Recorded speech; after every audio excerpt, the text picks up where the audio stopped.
శక్తి తైలాభిషేక ఆరాధన ప్రతి నెల 2వ శుక్రవారం సమయం ఉదయం 10 గంటల నుండి. స్థలం కాపు కళ్యాణ మండపం, NFCL రోడ్, RTO ఆఫీస్ పక్కన, RR నగర్, కాకినాడ. ప్రార్థనా శక్తి తైలాభిషేక ఆరాధన ప్రతి నెల 2వ శనివారం ఉదయం 8 గంటల నుండి మధ్యాహ్నం 12 గంటల వరకు. స్థలం కూరగాయల మార్కెట్ ఎదురుగా, government degree college road, Ravulapalem. ప్రార్థనా శక్తి తైలాభిషేక ఆరాధన ప్రతి నెల 2వ మంగళవారం సమయం ఉదయం 10 గంటల నుండి. Shri convention hall, CR Reddy women's college, Vatluru, Eluru.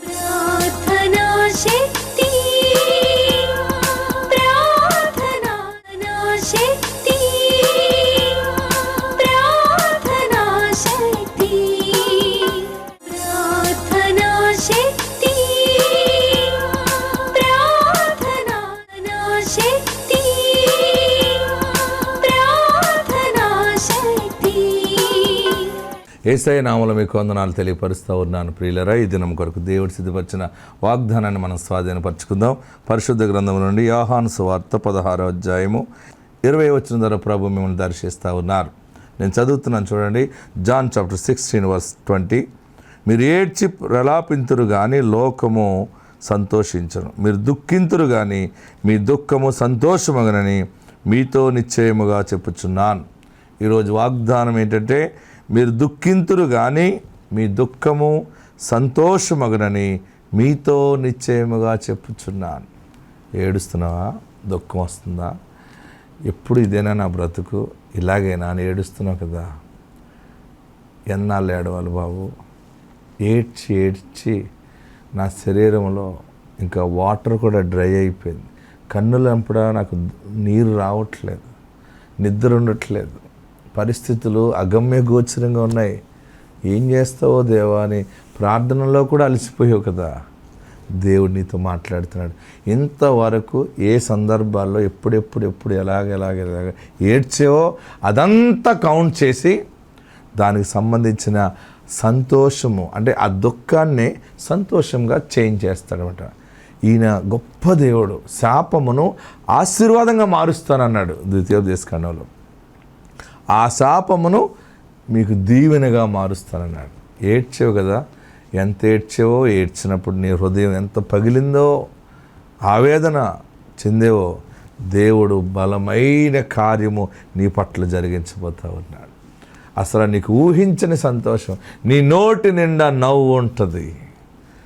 నిజంగా నవ్వుతానా పాస్టర్ గారు? నేను నవ్వుతానా? నవ్వు వస్తుందా నాకు? అసలు అంత నవ్వేలా దేవుడు చేస్తాడా అని అనుకుంటున్నావా? నీ నవ్వు శాశ్వత కాలం ఉంటుంది. ఎందుకంటే ఇది పైనుండి ఆయన ఇచ్చే వరమై ఉన్నది. నీకు కొడుకు సెటిల్ అవ్వలేదు, ఏడుస్తున్నావా?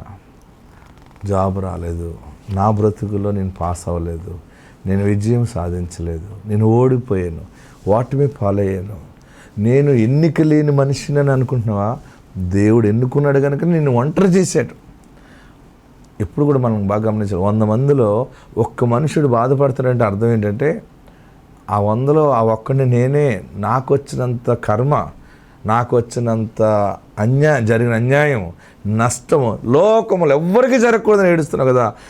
నిన్ను ఒంటరి చేసింది ఎందుకంటే, నిన్ను ఆయన సెలెక్ట్ చేశాడు. ఆయన సెలక్షన్లో నువ్వు ఉన్నావు. లేకపోతే 99 మందిలాగా నువ్వు జనరల్గా ఉందో, ఎక్కువ శ్రమలు నువ్వు పడుతున్నావు అంటే నువ్వు లీడర్షిప్ రోల్ చేస్తావు అనమాట.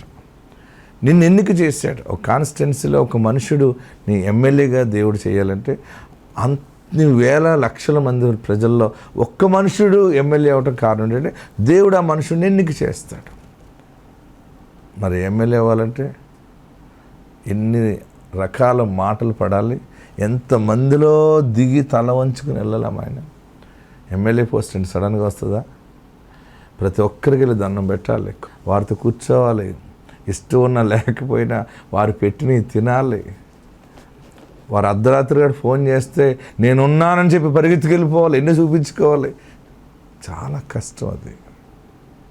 వారు ఎమ్మెల్యేగా నెగ్గిన తర్వాత గన్మ్యాన్ అంటాడు, ప్రభుత్వం ఉంటుంది, సుఖం ఉంటుంది. దానికి ముందు వారు పడే అంత టెన్షన్, పంచాయతీలో సర్పంచ్గా నెగ్గే ముందు ఆ మనుషుడు పడే టెన్షన్, ఎంపీటీసీగా, జడ్పీటీసీగా, చీఫ్ మినిస్టర్గా, మెంబర్ ఆఫ్ పార్లమెంట్గా, బాగా గమనించండి, ఎవరైనా ఒక పొజిషన్లో బాగా నిలబడుతున్నారంటే వారు దానికి అంత తగిన శ్రమ, కష్టము, దుఃఖము అన్నీ. సుఖం ఉంటుందా క్యాన్వాసింగ్ తిరుగుతున్నప్పుడు? వీధికి వెళ్ళి అందరూ నెమ్మదిగా ఉంటారు. ఈ మనుషుడితో కొందరు వస్తారు, కొందరు రారు. ఈ మనుషుడు మాట్లాడుతూ ఉంటాడు, ఎందుకంటే ఇంత కష్టపడితేనే కానీ నాకు విజయం రాదని. అలాగనే నువ్వు పిల్లల కోసం ఏడుస్తున్నావేమో, భర్త కోసం, లేకపోతే భార్య కోసం, వ్యవసాయం కోసం, వ్యాపారం, ఉద్యోగం, నా బ్రతుకు ఇలాగ ఎందుకు, నాకెందుకు ఇలాగ అయిపోయిందని పదే పదే ఇలా అంటున్నావేమో. నీకు ఒక శుభవార్త ఏంటంటే దేవుడు నిన్ను ఎన్నుకున్నాడు, నీవు గొప్ప విజయం సాధిస్తావు. పరిశుద్ధాత్మ దేవుడు ఇది నన్ను నీతో మాట్లాడుతున్నది, నీ దుఃఖము సంతోషముగా మారును. ఆత్మదేవుడు నీకు తోడై ఉండును గాక. ఆమేన్. ప్రియులరా, వాక్య భాగంలోకి వెళ్దాం. జీవముల దేవుని సన్నిధానంలో మరి నోవాహు తాత గురించి మీకు కొన్ని విషయాలు చెప్పాలనుకుంటున్నాను. ఏ తాత? అందరు చెప్పండి. నోవాహు తాత. నోవాహు గారు గురించి ఒక సెక్షన్ నేను మాట్లాడాను.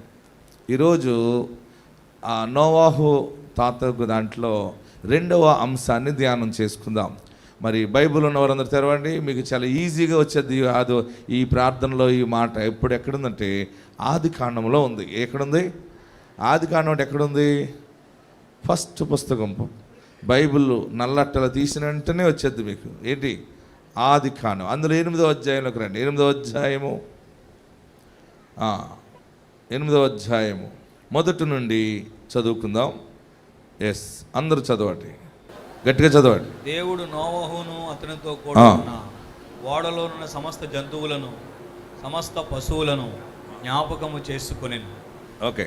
దేవుడు భూమి మీద వాయువు విసరినట్లు చేయటం వలన నీళ్లు తగ్గిపోయాయి. అగాధ జలముల ఓటలను ఆకాశపు ఉతుములను మూయబడాను. ఆకాశము నుండి కురియుచున్న ప్రచండ వర్షము నిలిచిపోయాను. అప్పుడు నీళ్లు భూమి మీద నుండి క్రమక్రమముగా తీసిపోవచ్చుండే. 150 దినములైన తరువాత నీళ్లు తగ్గిపోగా 7వ నెల 17వ దినమున ఓడ ఆరారాతు కొండల మీద నిలిచెను. నీళ్లు 10వ నెల వరకు క్రమక్రమముగా తగ్గుచు వచ్చెను. 10వ నెల మొదటి దినమున కొండల శిఖరములు కనబడెను. 40 దినముల తరువాత అందరూ చదవాలి. నోవహు తాను చేసిన ఓడ కిటికీ తీసి ఒక కాకిని వెలుపలికి ఒక కాకిని బయటికి విడిచిపెట్టాడు. అది బయటికి వెళ్ళి భూమి మీద నుండి నీళ్లు ఇంకిపో వరకు ఇటు అటు తిరుగుచుండెను. మరియు నీళ్లు నేల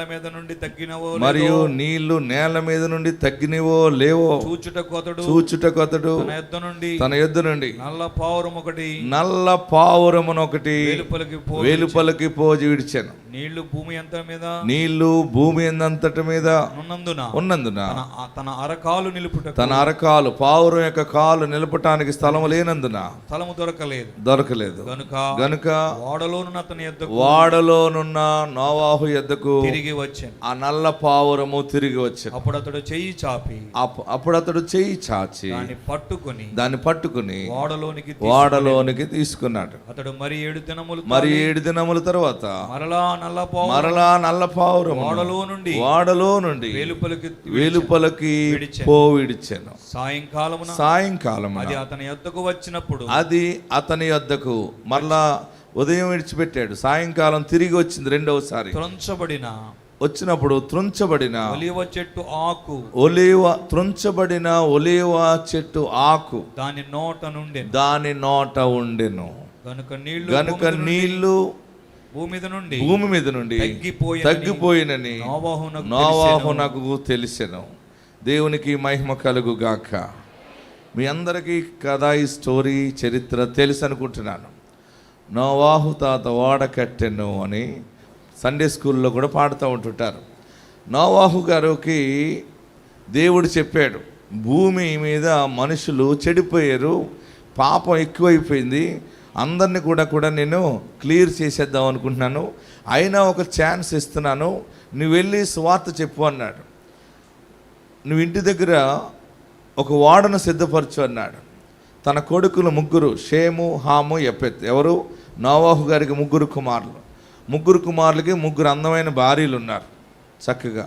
ఆ కోడలు కూడా మాంగారు మాట విన్నారు. ఈరోజు కోడలు మాంగారు మాట వింటున్నారా? అత్తగారు మాట వినేవాళ్ళు ఎవరైనా ఉన్నారు ఇక్కడ? మాంగారు మాట విన్నారు ఎవరు చెప్పాలి? నోవాహు కోడళ్ళు. మరి ఏ ఊరు ఆడబడుసులో తెలియదు కానీ వారు మొత్తం మీద ముగ్గురు ఒకటైపోయి ఎవరు గొడవ మనకెందుకు, మన మాంగారు ఎలా చెబితే అలా చేయాలని వారు డిసైడ్ అయిపోయారు. వారు డిసైడ్ అయిపోవటం, కొడుకులు ఇరుబాగులు అయినా కానీ కోడలు గడుసోళ్ళు కనుక వాళ్ళ మాట నగ్గింది కనుక మొత్తం మీద వాళ్ళ మాట వీళ్ళ మాట కలిసి మాంగారు మాటకి విలువ ఇచ్చారు. అప్పుడు అందరూ కలిసి మరి మాంగారు ఓడను నిర్మిస్తుంటే కట్టెలు, మేకులు అన్ని సహాయం చేశారు. నోవాహు కోడళ్ళు చాలా పనివారుగా కనబడుతూ ఉన్నారు. నోవాహు కుమారులు కూడా చాలా గొప్ప విధేయత కలిగిన వారుగా కనబడుతూ ఉన్నారు. నోవాహుతో పాటు ఓడ కట్టడంలో వారు సహకరించారు. మరి నోవాహు అద్భుతంగా అందరికీ తెలియపరిచాడు, 40 రాత్రి మగలు వర్షం రాబోతూ ఉంది, మీరు వచ్చేయండి, భూమి అంతా మునిగిపోతుందంటే ఎవ్వరూ రాలేదు. అప్పుడు ఓడ నిర్మించబడింది. 40 రాత్రులు 40 పగలు వర్షం కురవటం ప్రారంభమైంది. కట్టుకున్న ఓడ గురించి నోవాహు దేవుని దగ్గర ప్రార్థించినప్పుడు దేవుడు అన్నాడు, సరే నోవాహు వచ్చిన వారిని తీసుకో, రాని వారిని వదిలే అంటే ఎవరు రాలేదు. చివరికి 3 కుమారులు 3 కోడళ్ళు నోవాహు కుటుంబము అద్భుతముగా ఓడలో ఉన్నారు. నీరెక్కువ వచ్చేసింది. రాత్రి పగలు జోరిపోతలు, ఆకాశ తూములు ఇప్పబడ్డాయి. నీరంతా భూమి మీదకి వచ్చేస్తే భూమి బరువైపోయింది. ఏమైపోయింది? బరువైపోయింది. ఈ ఓడ అద్భుతముగా పైకి లేచింది. లేచిన తర్వాత నీళ్ళ మీద అల్లాడుతూ ఉంది నోవాహు ఓడ. చివరికి గాలికి అలాగ కొట్టుకుంటూ వెళ్ళిపోయి ఆ వర్షము 40 రాత్రులు 40 పగలు కురిసిన వర్షము మరలా సముద్రంలోకి దిగిపోతూ ఉండగా ఈ ఓడ, ఊరిలో బయలుదేరిన ఓడ అరారాతు కొండ మీదకి దిగింది. ఆ కొండ చాలా ఎత్తైన కొండ. ఈ నోవాహు ఓడ ఎక్కడ ఆగిందో ఇప్పటికీ అద్భుతముగా ప్రజలు వెళ్తూ ఉన్నారు. నోవాహు ఓడ మరి అద్భుతంగా కనుగొనటం కూడా జరిగింది. అరారాతు పర్వతాలు చాలా ఎత్తైనది. అది టర్కీ దేశం దగ్గర ఉన్నటువంటి కొండలుగా గుర్తించారు. అక్కడ ఈ రోజుకి కూడా మరి శాస్త్రవేత్తలు అద్భుతంగా కనిపెట్టారు. బైబిల్లో ఏ కొలత ప్రకారం నోవాహు ఓడ చేశారో, ఏ కర్రతో చేశారో అదే కొలతతో కూలిపోయి కుమిలిపోయి అలాగా పడవ ఓడ ఆకారం అలా ఉండిపోయినటువంటి నోవాహు ఓడని మనకు కనుగొన్నారు. కనుగొని ఇప్పటికీ నోవాహు ఓడ ఉంది. చివరికి ఆ కొలతలన్నీ ప్రకారం దాన్ని తీస్తే అక్కడ ఉన్నటువంటి చెక్క ముక్కలన్నీ కూడా ఈ బైబిల్లో ఏ వుడ్ చెప్పాడో అదే కొలతల ప్రకారం ఉంది. దేవుని మాటలన్నీ సత్యమైనవి. హల్లెలూయా! గట్టిగా హల్లెలూయా చెప్పండి. ఇంకా గట్టిగా హల్లెలూయా చెప్పండి. ఈ ఆదికాండంలో ఇక్కడ మనం చూస్తూ ఉన్నప్పుడు ఈరోజు వాక్యం ఏంటంటే, ఓడ అరారాతు పర్వతాల మీద దిగినప్పుడు, నోట్ చేసుకోండి, గుర్తుపెట్టుకోండి, ఈరోజు వాక్యము రెండవ అంశం ఏంటంటే, అరారాతు పర్వతాల మీద ఓడ దిగినప్పుడు నీళ్లు తగ్గినాయా లేవా, ఊరిలో ప్రజలకి అంటే భూమి కనబడుతుందా లేదా, అందరు చనిపోయారు, అందరూ అయిపోయింది, స్మాష్ అయిపోయింది. కానీ నీళ్ళున్నాయా లేవా, మనం వెళ్ళాలంటే ఎలాగని మొదటగా నోవాహు తాతగారు కాకిని విడిచిపెట్టాడు. దేని విడిచిపెట్టాడు? కాకిని విడిచిపెడితే వస్తుంది అది చెప్పాలి మీరందరూ కూడా. అది భలేగా విడిచిపెట్టాడు, తాసది అని వెళ్ళిపోయింది అంతే. ఇంకా మళ్ళీ నోవాహు లేడు, తాత లేడు, మామ లేదు అనుకుంది. వాడెక్కడ తాత ఎక్కడ పోయిందంతే. కాకి మరలా తిరిగి రాలా. మళ్ళా నోవాహుకి అర్థమైంది, నేను అనవసరంగా దాన్ని విడిచిపెట్టాను, మనం పావురాన్ని విడిచిపెడదామని. నల్ల పావురం ఉంటే ఆ పావురాన్ని ఆ కిటికీ గుండా ఓపెన్ చేసి విడిచిపెడితే ఆ పావురం వెళ్ళింది, అంతా చూసింది. ఎక్కడ కూడా తన కాలు నిలవటానికి, అరకాలు నిలబెట్టడానికి కూడా స్థలం లేదు. అమ్మో చాలా స్మెల్ వచ్చేస్తూ ఉంది, చాలా భయంకరంగా ఉంది, డెడ్ బాడీలు కనబడుతున్నాయి, ఇక ఉండకూడదని నా యజమానుడు ఉన్నాడు, నాకు ఒక ఓడ ఉందని ఓడ దగ్గరికి వెళ్ళిపోయింది. నోవాహు కిటికీ తలుపు తీసినప్పుడు ఆ చేయి చాపినప్పుడు చేతిలోకి వచ్చింది, లోపల పెట్టుకున్నాడు. అంటే మరలా 7 రోజులు చూసుకున్నాడు. అంటే రోజు క్రమక్రమంగా నీరు దిగటం చూస్తున్నాడు, కొండ మీద నీరు ఆరిపోవడం చూస్తున్నాడు. 7 దినాల తర్వాత చదవండి 8వ వచనం. మరియు నీళ్లు నేల మీద నుండి, మరియు అందరూ చదవండి ఆదికాండం 8వ అధ్యాయం 8వ వచనం. తగ్గినవో లేదో చూచుటకు నుండి నల్ల పావురమును విడిచిపెట్టాడు. నీళ్లు భూమి అంతటా ఉన్నందున అరకాలు నిలుపుటకు దానికి స్థలము లేదు, దొరకలేదు కనుక అతని యొద్దకు తిరిగి వచ్చాను. అప్పుడు అతడు చేయి చాపి దాన్ని పట్టుకుని ఓడలోను తీసుకున్నాను. 10వ వచనం చూడండి.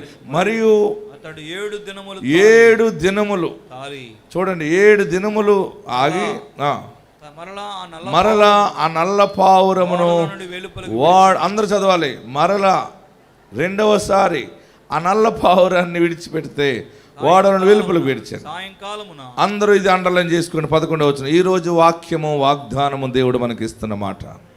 సాయంకాలమున అతని యొద్దకు వచ్చిన ఆ పావురము చూడండి, సాయంకాలమున అది అతని యొద్దకు వచ్చినప్పుడు త్రుంచబడిన ఒలీవ చెట్టు ఆకు దాని నోట ఉండెను గనుక నీళ్లు భూమి మీద నుండి తగ్గిపోయినని నోవాహుకు తెలిసెను.